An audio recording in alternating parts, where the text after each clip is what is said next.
time to learn about the respiratory system. Learning objectives for this lesson are that you can describe the structures that compose the respiratory system, the parts, if you will, and that you can tell and describe their functions, what they do. You'll also notice that there are questions at the end of this lesson that are graded. They're part of your score, so please don't forget to do those. Your respiratory system has two jobs in your body. The first one is that it brings oxygen into the body. We've been talking about the need for oxygen for a while now. We focused on this question about why do we breathe in the last unit. We know that we really need the oxygen to combine with the food in our body to give us energy, right? We don't have energy available to us without combining food and oxygen. The second job is that you have to get rid of the carbon dioxide waste. That same process that gives us energy creates this carbon dioxide waste. And if we let that build up in our cells, it causes the cells to die. We have to get rid of it. So our lungs help with that. All right, this is the diagram that you have on your paper, and it's overlaid with several boxes. There's a box for each part that we're going to discuss. So make sure you notice which part we're discussing and identifying it on the diagram and writing in what goes in that box. We are going to start with the nasal cavity. This is the first place that air enters into your respiratory system. It has a couple jobs. It moistens the air. That means it hydrates it. It adds a little liquid to it. And it warms it up because most of the time you're breathing air that is cooler than your internal body temperature. The other thing that you've got going on in there are these lovely hairs and mucus that have a job of trapping dust and debris. You don't want dust and debris getting down into your lungs. So the good news is that you've got these hairs and sticky mucus that trap anything that you might breathe in so that it does not go down the back of your throat. Next on the list is the pharynx. Look on the left of your paper. Basically, the pharynx is just the fancy science word for the back of your throat. So it's passageway for both air and food. When you swallow something, it passes through this region. And you've got a few other things back there, your uvula, your tonsils. Your pharynx becomes what's called your trachea. So the back of your throat empties into this tube. Your trachea is also known as your windpipe. It's the tube that takes air into your lungs. It's about 12 centimeters long, and it is lined with C-shaped rings of cartilage. So if you kind of tilt your chin up and run your finger along your throat, you can feel these rigid rings of cartilage, and they're here on the diagram. They basically have the same purpose as these metal rings on your vacuum hose. Basically, it's to keep that tube from collapsing when air is going in and out of it. You don't want this tube to collapse because then you can't take air into your lungs. So that's what the cartilage is there for. It also is lined with mucus and cilia. So it's those structures' jobs are to trap dust and debris that might get in there before they wind up in your lungs. Okay, this is a camera going down into a normal trachea. So there it goes. You can see the rings of cartilage through here. There you can see the heart beating close to the trachea. And at the very bottom, right here, do you see how it splits into two branches? Right, those would be the bronchi, one leading to each lung.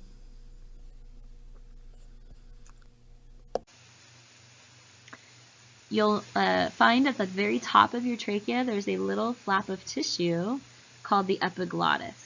And this is there so that when you swallow food during the digestive process, it doesn't accidentally go into this tube.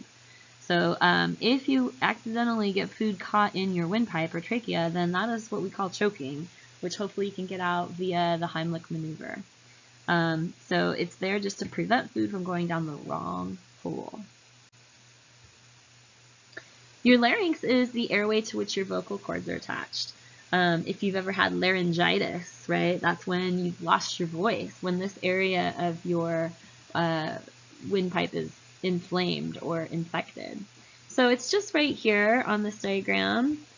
And when air passes by those little flaps of tissue, here it kind of looks like a little mouth, they vibrate and that produces sound. So again, if you put your finger on your throat and you just make a little hum or talk, you can feel that vibration happening. So that produces your voice. Now we've made it down into the lungs, which you have two of, and they're basically spongy sacs for exchanging oxygen and carbon dioxide.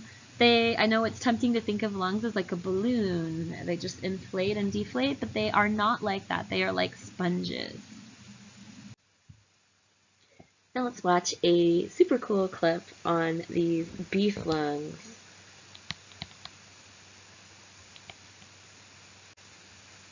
You may have noticed in the clip that they talk about how at the bottom of the trachea, here's the trachea, that it splits into two tubes, one for each lung, and those two main tubes are called the bronchi. So those bronchi then branch into smaller branches. Those smaller branches are called the bronchioles. This part of the word right here just means little. So it's like little bronchi. And there's hundreds of those in each side of the lung. If you've ever had bronchitis, that's basically what you've had. You've had mucus stuck inside your bronchial tubes, which makes it hard to breathe and hard to talk sometimes. Each one of those little bronchial sacs ends in what are called alveoli, or you can say it alveoli. They are like little sacs inside the lungs. This is what gives the lungs its spongy quality. And each of those little bronchioles, each one of those little alveoli, and they do look like grapes, are surrounded by capillaries. So the purpose here is that you are increasing surface area so that there's lots of space to absorb oxygen. Because as those capillaries surround the alveoli, gas exchange is happening. They are super thin-walled sacs, so oxygen is going into the bloodstream, carbon dioxide gas is going out of the bloodstream, and that's what we would call gas exchange. You also have this very large muscle underneath your heart and lungs called the diaphragm. We don't pronounce the G. That separates basically what's called your chest cavity from your intestines or gut. So it's a dome-shaped muscle here, and it is basically what helps you inhale and exhale. You push this muscle down when you are inhaling, which makes more space for your lungs to expand. And you exhale, when you exhale, that muscle goes back to its resting position, which is that dome-shaped position.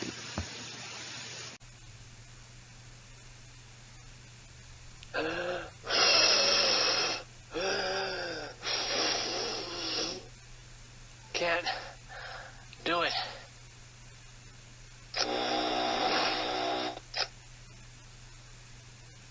Dear Tim and Moby, why do we breathe? From men.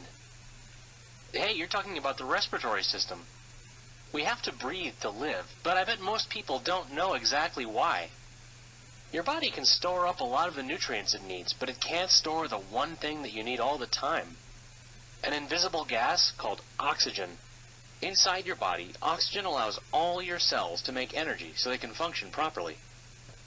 Since you can't store it, your body takes it in all the time in a process called breathing. Breathing is the main function of the respiratory system, which in complex animals is responsible for carrying air to the lungs. Here's how it works in humans. Everyone has two lungs in their chest. Your lungs are surrounded by your rib cage, and they rest on a dome-shaped muscle called the diaphragm. Every time you take a breath, the diaphragm contracts and moves downward, and your rib cage expands. This causes a drop in air pressure inside your lungs, which the higher pressure air from outside rushes in to equalize. When you inhale, air enters your body through your nose or your mouth. It travels down the trachea or windpipe to your lungs. Inside the lungs, air moves into smaller and smaller passages called bronchial tubes. Eventually, the air spreads to the alveoli. The alveoli are tiny sacs surrounded by blood vessels called capillaries. Oxygen moves through the walls of the alveoli and capillaries and into the blood. Well, the alveoli and capillary walls are only like 1 cell thick, so it's pretty easy. Oh no, there's more. When your lungs take oxygen in, they send carbon dioxide out.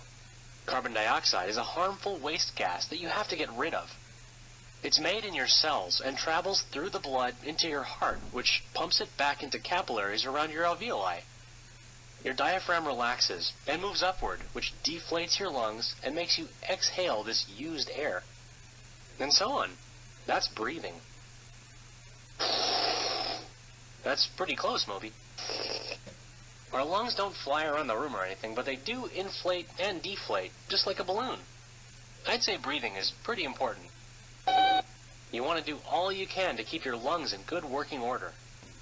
Regular exercise helps keep your lungs in shape. And you should steer clear of things that are bad for your lungs, like smoking. Smoking damages your cilia, little hairs inside your bronchial tubes that help remove unwanted matter from the lungs. In the long term, smoking can give you lung cancer and emphysema, a disease that makes it difficult to breathe. Right, and you should avoid air pollution too. And toxic waste. And poisonous gas. I think they get the point.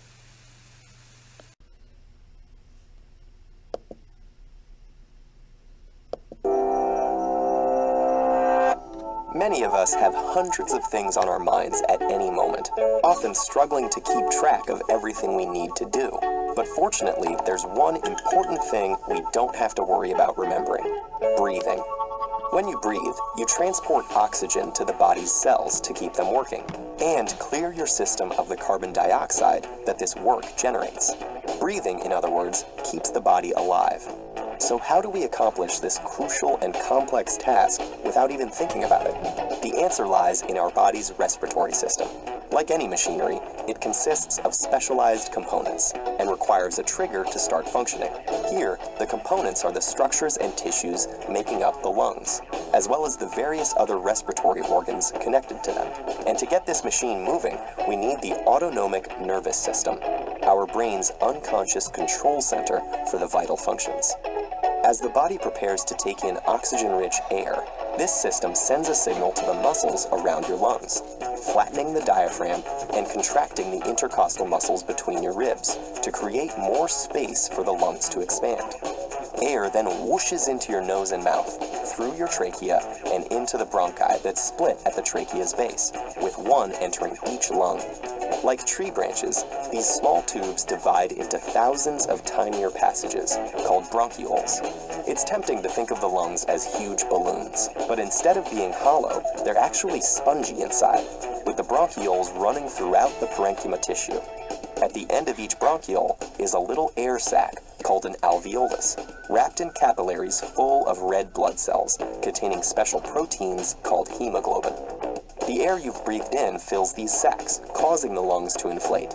Here is where the vital exchange occurs. At this point, the capillaries are packed with carbon dioxide, and the air sacs are full of oxygen. But due to the basic process of diffusion, the molecules of each gas want to move to a place where there is a lower concentration of their kind. So as oxygen crosses over to the capillaries, the hemoglobin grabs it up, while the carbon dioxide is unloaded into the lungs. The oxygen-rich hemoglobin is then transported throughout the body via the bloodstream. But what do our lungs do with all that carbon dioxide? Exhale it, of course.